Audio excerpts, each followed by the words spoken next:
Hello everyone, I'm Brahmithra. Welcome back to Kingdom Death, Lantern Year 7, the settlement phase. So Lantern Year 7 will just be starting. Last episode we did the Screaming Antelope. We got some resources.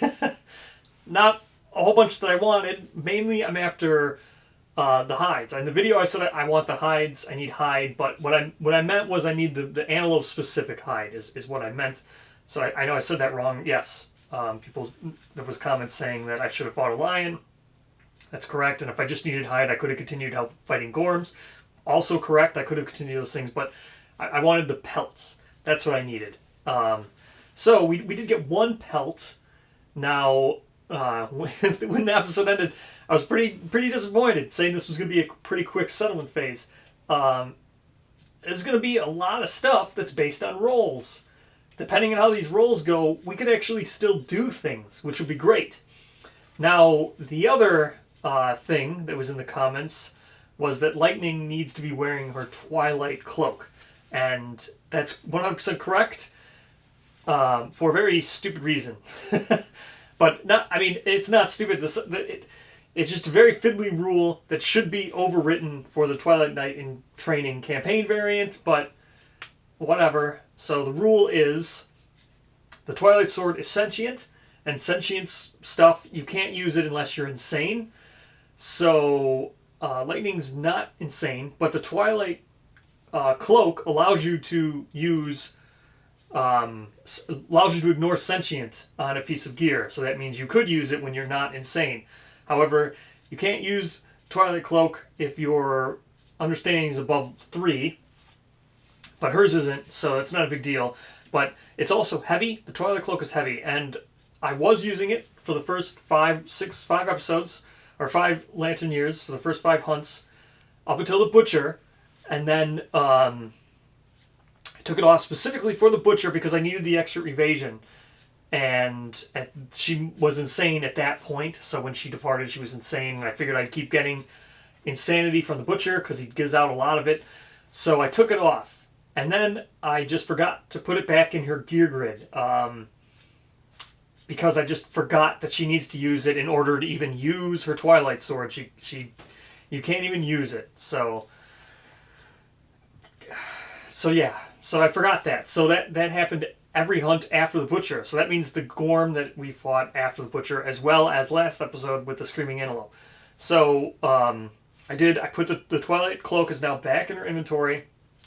It's my fault. I put it away, and I just forgot to add it back. So there's nothing I can really do to correct that. It's just a mistake. She had the available gear slot in her gear grid. She doesn't have a full gear grid. It just totally left my mind because I just got so used to using Twilight Sword. I forgot that it's sentient, and I forgot to check the rulebook that, oh yeah, I need to make sure she's wearing her cloak. Even though she is a Twilight Knight, she should be able to use the sword she's given, which is just a weird thing in the variant. They remember to make her ageless, and they remember to write in there that Twilight Knight training will not depart when they reach full mastery. So it's like they know the rules, but they don't know the rules because when she's gifted it in the prologue, you can't even use it, and you could never use it until you became insane. And it's not easy to stay insane. So at least in the beginning. It can make it really easy later, but so that's just weird oversight on not only my behalf, but it should really be in the rules. I'm not saying that sentient gear is bad. I'm not saying that the cloak is bad. Sentient gear is all cool. All those things, the Butcher's Cleaver, all that sentient stuff is awesome. I like the sentient rules. I like the idea of the keyword on the grid. Just for very specifically in a Twilight Knight in training campaign, the Twilight Knight should be able to use her sword, or the sword, whoever, regardless of sex. So, with that said, we've got some stuff to do. So, let's get into the settlement phase. And again, starting with Gorm Climate, just because it's on the thing.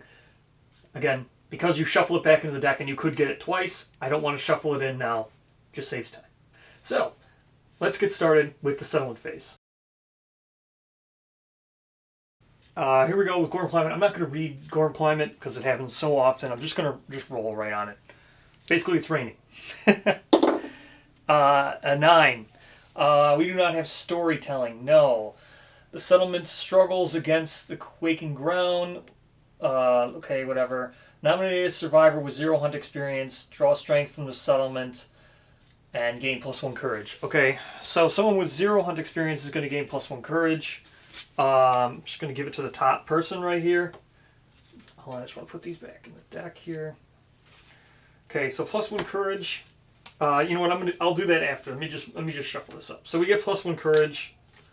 Someone with 0 hunt experience, probably going to be Lee, just because they're right on top here. Lee's pretty good.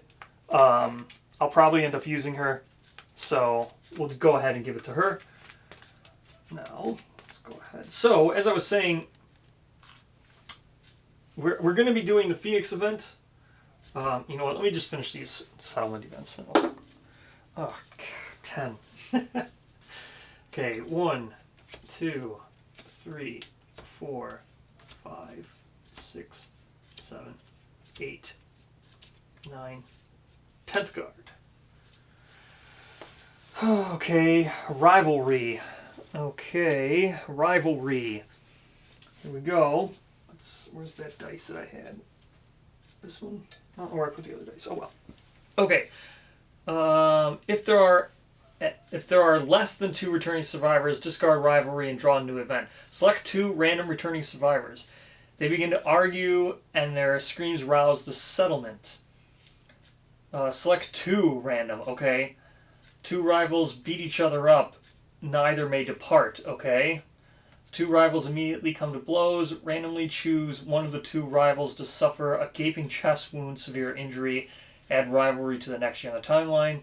After hours of yelling, the 2 rivals begin to speak in calm voices. Slowly, the rivals each gain 1 survival and 1 understanding. So I have to do this at random from these. Okay, here we go. So all the backs of these are, luckily all the backs of these are blank. It's great because not always are my backs blank. More often than not, my backs I double print them. I don't know why these are all blank. So, Alis and, oh man, Lightning. Okay, Alis and Lightning are the 2 random people who've now started a rivalry for some reason. Okay, let's just roll.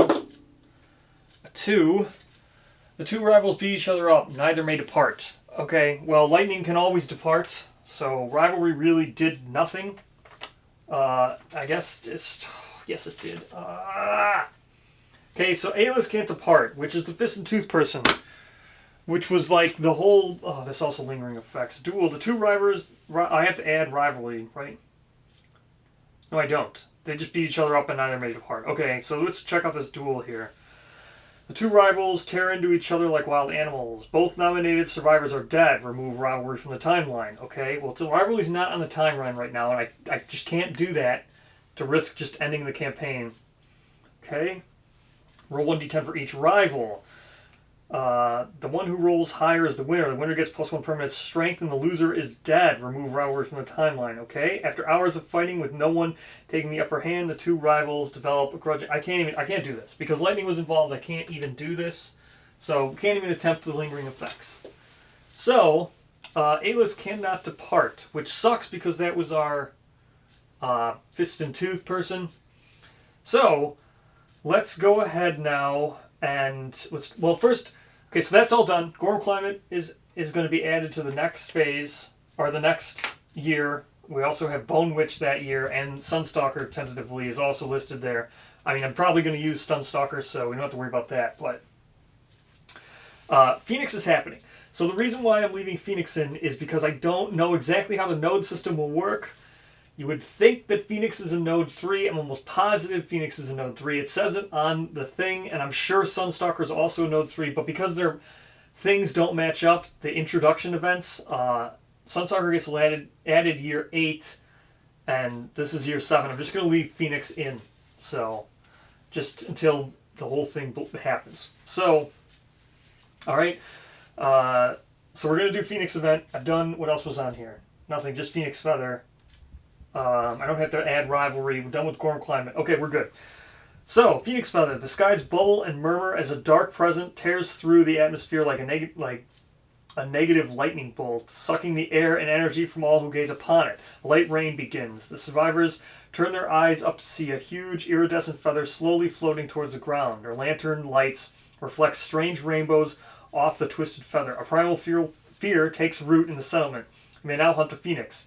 Added to the quarry list on the settlement record sheet. Nominate a single survivor to speak. They gain +1 courage and break the silence. So, I'm looking for someone. Oh, well, Lee will. Okay, so Lee will gain +1 courage from Gorm Climate. Now, there's also a chance that they could gain another evasion or more courage. So, you know what we're going to do? We're just going to give this to Lee, because Lee will come out in place of Alice, I guess. Well, maybe not. Is there anybody who could depart? No. Okay. Okay, Lee's going to come out in place of Alice. So let's see what happens here, and then Lee's probably going to have a whole bunch of stuff going on. So, here we go. So Lee's going to break the silence. So here's this. There's a lot riding on this. I don't think I've ever had a whole bunch. There's a lot riding on this roll. Either I'm going to trigger bold. I could get +1 permanent evasion. I could trigger bold. I could get hoarder. I could get honorable. There's a whole bunch of, and I could get tail feather. Right? Tail feather would be huge because tail feather is a random. It's just a hide. You could use it as a hide. That'd be huge because I desperately need a hide. It would enable a whole bunch of stuff. So if I could get tail feather, that would be awesome. So 40% chance at tail feather. Here we go. I got it, but I didn't get the good one. So the survivor shoos everyone away from the feather. Alone in the rain, they examine it. Nominated survivor gains +1 understanding and the tail feather resource. So if I would have rolled a 4, but tail feather is great, but I wish I would have rolled a 4. 6, 7, 8, 9, or 10 would have also been great, but whatever. So Lee is going to gain the +2 courage. So +1 from Gorm Climate, +2 for just triggering this event, for breaking the silence. And then they're going to gain +1 understanding from getting the tail feather, and then we're going to get the tail feather, which is just a hide. So I don't have the tail feather out because it doesn't matter. It's a hide. I know exactly where we're going to use it. So here we go. Is that it? Yeah, tail feather. Perfect. Perfect, perfect, perfect. So, Lee. Well, okay, let's also do this. So now we've done year 7. Year 7 officially starts. We've got Bone Witch next year. We've got a lot of stuff going on. Bone Witch plus Sunstalker plus Gorm Climate plus the regular settlement event. So that's going to be crazy. Okay, Lee, we're probably going to do this. So, none of this other stuff matters. Okay. Let's bring all these up. A-list cannot depart. So that kind of sucks. So, let's start the actual settlement phase here. I put this away. Rivalry does have lingering effects, but just duel. I'm not going to do that. Let's go with... All right. I'm dreading innovating, but I need to innovate. Like, I have to do it. Maybe it's bad. Maybe because I always start off innovating. Maybe it's a bad idea. Maybe we'll change it up a little bit. I won't innovate first. Maybe we'll do something else first. I don't know what that something else would be. Yeah, we'll spend 1 endeavor to build the stone circle. So stone circle here costs 3 organ and 1 hide. So we're going to go ahead, build the stone circle. I had the 3 organ and the hide set aside right here. So it's a love juice, a bladder, and a muscly gum. So those are the 3 organs. The love juice is a basic organ, so we're going to use that. Plus the bladder and the muscly gums are the other 2 organs. And then we're just going to spend the tail feather as a hide for that. That gives us back our pelt. Otherwise I was going to have to spend the pelt to get it. and that gives us Stone Circle. So Stone Circle is where you can get, what is it, the Screaming Antelope stuff. Most importantly, for 1 pelt, I can get a Screaming Skirt. So, basically, just by getting Tail Feather, I know I rolled. It doesn't matter. I could have gotten a lot. I could have gotten Tail Feather plus one permanent evasion would have also been great. But the fact that I got the Tail Feather, which is a hide, that let me build this, and now I get the pelt back, and I can get a Screaming Skirt. So that's awesome.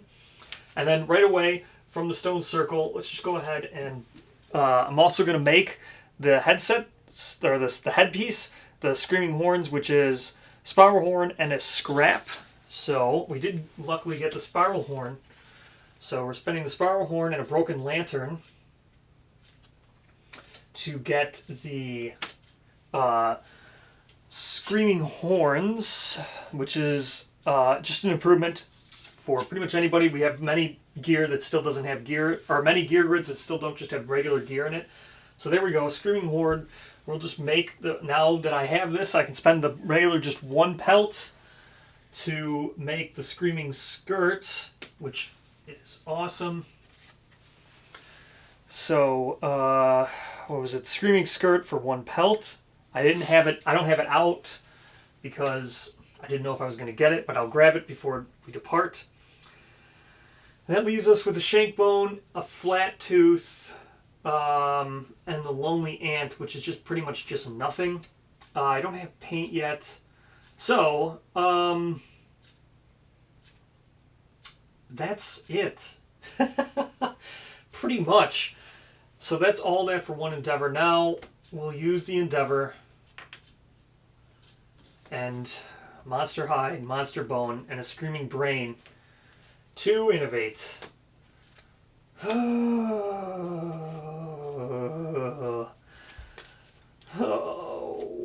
man. I'm dreading innovating. I don't want to do it. I mean, I have to do it, but it's been so bad. So bad. I need paint. And I need Song of the Brave. I don't need Song of the Brave now because of what happened. The fact now that I have 2 of the 5 pieces needed for the Screaming set to complete it, I'm just probably going to finish off hunting Screaming Antelope just for the set.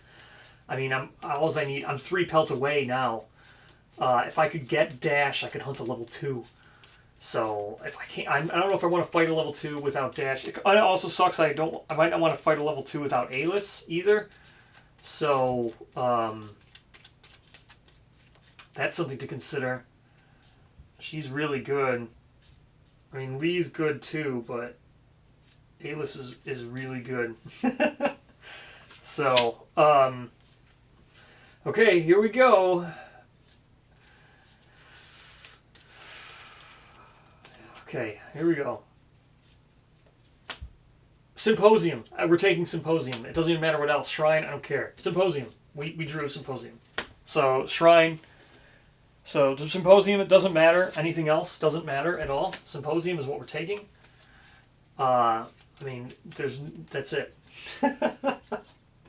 Okay, so, Symposium. Perfect. Oh, that's so amazing. Let me write this down. Symposium.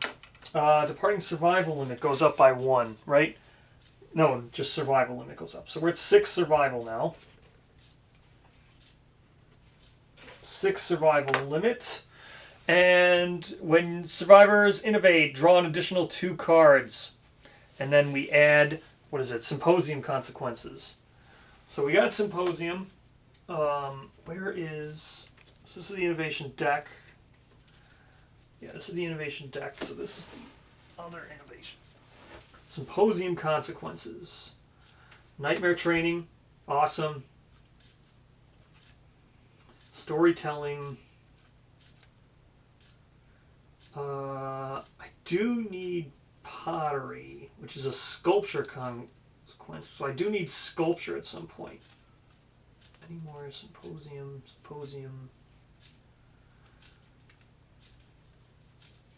Do I already have sculpture? I didn't see it in there. It must be in here. Shrine. Do I already have Sculpture? Should that have been in there? Did I mess up? Wait, what? How is... Wait. I don't have Sculpture. Oh, Sculpture is in here. Okay, yeah, there it is. So I need Sculpture to get Pottery. And Sculpture is a paint consequence. So yeah, that's why I don't have it. Okay, but it doesn't matter. Symposium is just absolutely amazing. So we have to add storytelling and nightmare training. Symposium is going to super help. Super, super, super help. So...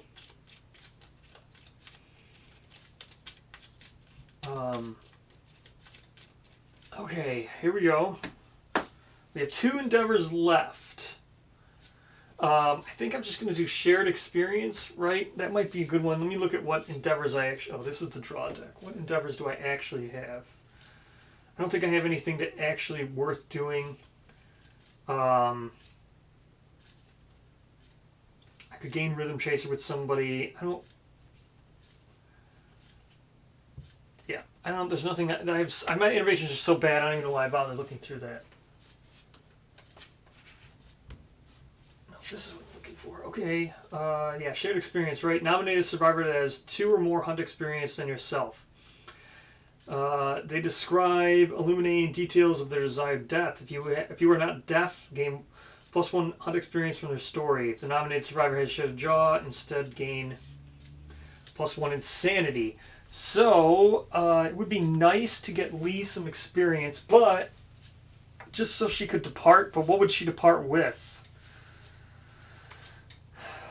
I could get her axe proficiency. Well, who's not departing? Alis, right? Oh, that's the Fist and Tooth person. Seems like a waste to go back and try to get Fist and Tooth on someone else just to keep up the proficiency. So I'm not going to do that.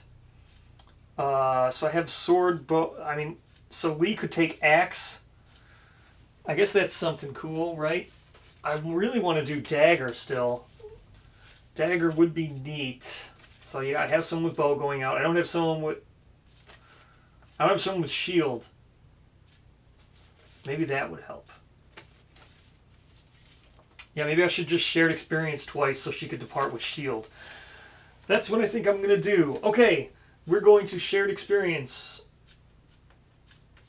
So spending 1 endeavor to do shared experience, because it doesn't say there's a limit on it. It doesn't say like once per lantern year. It just says shared experience. Nominate a survivor that has 2 or more hunt experience than yourself. Okay? So that's what we're going to do. Yep, no limit on this. No, I don't see it, so.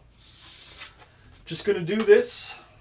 Lee, shared experience. She's just going to ask Lightning. Lightning doesn't have a shattered jaw.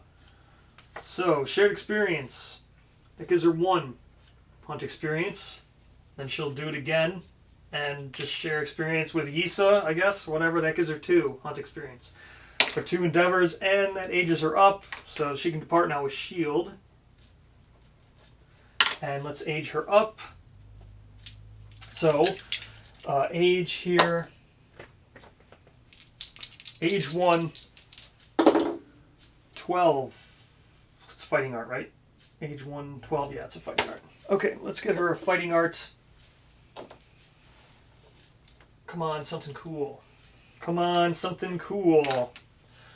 All right, let's get her a fighting art. Something cool, something cool. Something cool. Let's go. Something cool. This one. That is definitely cool. Oh, that's so good.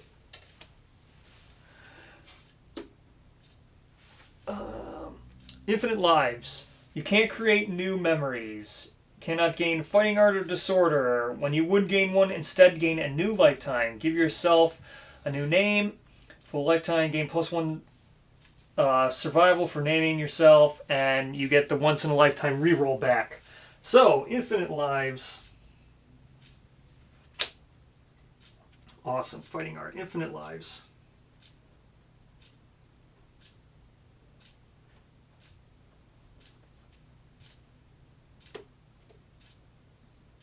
Okay. Perfect. That's really good. Oh, that was so good. That is so good. I don't even know what to say. I just went that was so good. I just went from terrible, terrible, terrible, terrible luck for like so far on drawing cards. Like all innovations, drawings have been really bad. Patterns draws have been okay, not the best. I didn't have like any good fighting arts on anybody. Infinite Lives is the first one I've gotten that's even memorable. I don't even think I have fighting arts on any. Everybody has blotted out. So even for the ones that I did get, they've been bad. And then Lightning got her Monster Claw, but she can't even use it. Everything has just been bad. Yet none of these people have any fighting arts, and all the disorders I've drawn are either apathetic or what's the other one I drew was really bad? Vestophobia. So this is amazing. I can't believe how good this just went. From like nothing to amazing. 0 to 10. So that's great. We got Symposium, and then we got someone with infinite lives so we can continue to reroll. Even though we already have rerolls and I've never used one yet, we have someone now who can replenish rerolls. So that's amazing. Lee's going to come out. She's also really good. She's got herself a shield. This is going to be great. She's got Knuckle Shield now too. I'll remember to put it on her. Great. This went perfectly. So, now here at the end, just because I know this was a little bit quicker, not much quicker than the settlement phase, but I've been asked in comments and stuff if people want to see my setup for specifically the table here, or how I record stuff.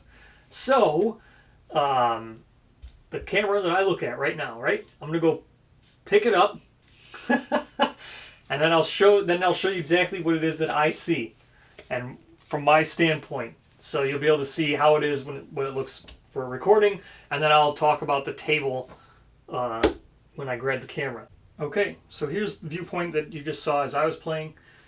So there's one tripod. That's the one that this camera was on, and then behind it is a second tripod. That's the one that's aimed downwards and shoots at the table. There's also, I have two big huge lights, as you can see. So I'm going to switch now, because I just realized this camera also needs to be plugged in. But, so this is the table. That's where I record the hunt phase normally. There's the hunt board completely folded up. I record it in front of that backdrop. Here is what I use to show cards. That's just a regular old Logitech webcam over a green screen. And then next to that is a boom with a mic on it. Hey, here's a long shot of the table. And I have the lights back on now. See. So, here is the table. About how deep it is, it's, I don't know, it's 2 inches deep because I know these are studs. So I built this table out of studs. Oh, there's, you can see the interior there. See, I just built them just straight studs. 9-foot studs. That's all that this is on, and then I left the lip here. So then this is oak. And I cut this down. I put these things into, but so all this is just studs, 9-foot studs. What I did was I encased it here, so the 9-foot studs go all around. In just a square, and then inside of that is, so you can see here there's slight gaps because there was a little bit of a bow in this piece of wood. So you look down there, it's flush down there. It's just right here. And then on the other side, all the way out, it's another set of studs. So, as you can see, this gap here is just 2 studs. Right, there's a stud here with a little bit of a lip, and then out here to the flush end of the table. So, I forget what the size is. What with these things here, I just sanded them, and then I put polyurethane on it. And and then the oak wood is stained. So now with this is like a felt.